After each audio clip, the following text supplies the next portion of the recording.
Hey everyone, it's Justin. Welcome to episode 3 of Road to CPU Nationals 2017. So today we're going to talk about metrics. Yep, metrics. It's the most popular word in powerlifting right now. And I'm going to share my approach to it because I do track metrics and why I think it's important. So I'm gonna break it down. I'm not gonna go into crazy detail because my intention isn't to make these videos extremely long. So how I'm gonna break it down is kind of show to you guys the 3 most important things that I track and why I think it's important in, I guess, building your program and just overall training over a longer period of time. So to start off, I think the first thing I should mention is that having data on its own isn't powerful. It's nice to have, but unless you know how to apply that data and make proper decisions with that data, then I would argue that that data isn't as valuable. So being able to track the right things and make the right decisions with that data is very powerful. So that's just a little preface to, I guess, the metrics that I track.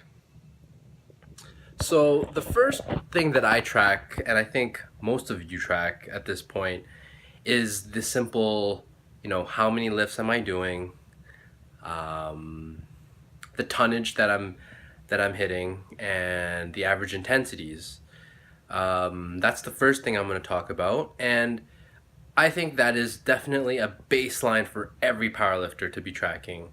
You have to know how much you're lifting, you have to know what weight you're lifting, and you have to know what the tonnage is overall over a longer period of time. Because how are you supposed to know, you know, in comparison from week to week, how you're moving if there's nothing to be tracked? So to me, that's like the absolute baseline that you have to do.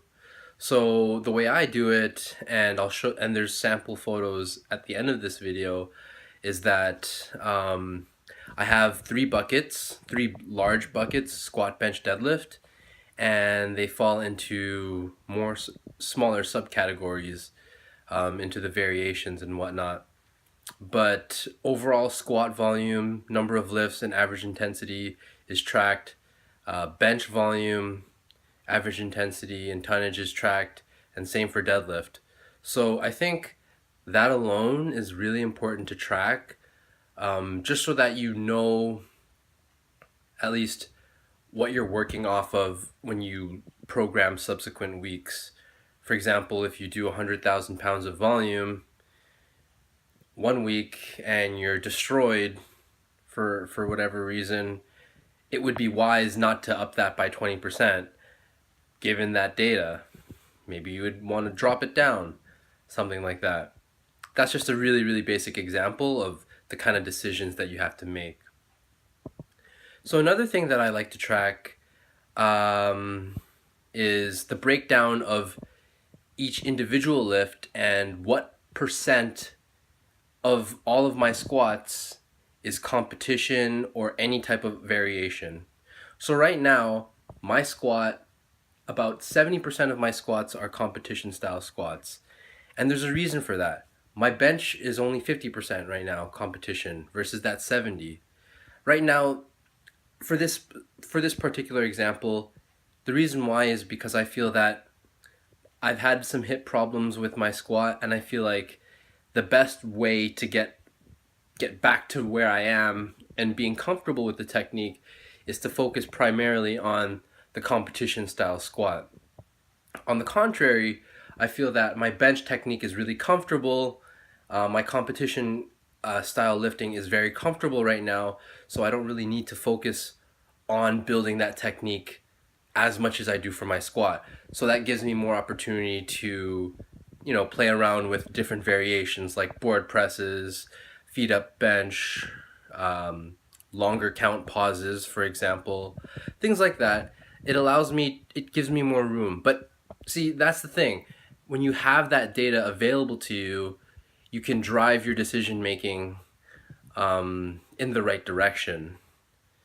So, another thing that I like to track is my intensity zones. So, what I mean by that is like what percent of my lifts is above 90, what percent of my lifts is between 85 and 90, etc., etc. And what I've noticed is that my deadlifts are extremely low in the average intensity compared to squat and bench. If I remember correctly, less than 10% of my deadlifts are above 80%. For my squat, I know that less than 5% were over 85%. And this is between my last meet and now.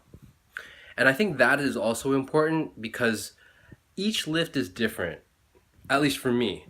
So you have to cater to each lift in terms of how you want to program the intensity.